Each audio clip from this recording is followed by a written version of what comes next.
Yeah, I'm not a good actor. Like I'm not.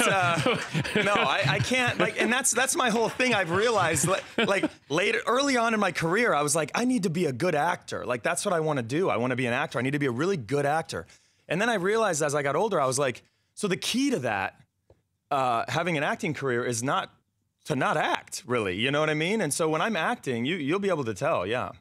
Okay. Look at my earlier work. It's horrendous. Dan, it's how okay, but how did you get this job on This Is Us? I mean, this has been one of the biggest surprises in network TV in recent history. Thank you. Yeah, no, it was actually one of the most painless sort of processes I've been through. I went in, so I got this script, and I read it. My friend said, "You know Dan Fogelman?"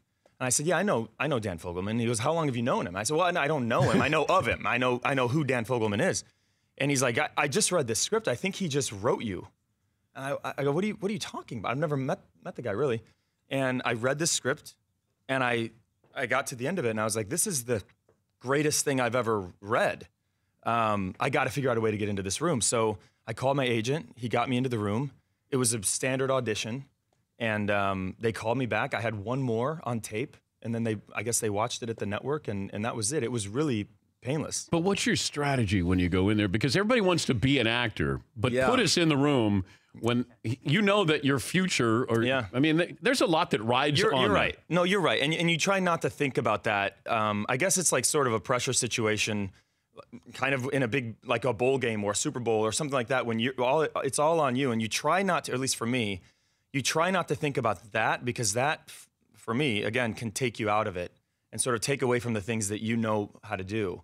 And so I try to just make it like an intimate one-on-one conversation, and try to just sort of, it sounds kind of cheesy, but I really try to just, as much as I can, be in that moment of whatever it is I say I'm doing, just try to do that. For more Dan Patrick Show, tune to Audience Channel 239 on DirecTV or download the Dan Patrick Show app.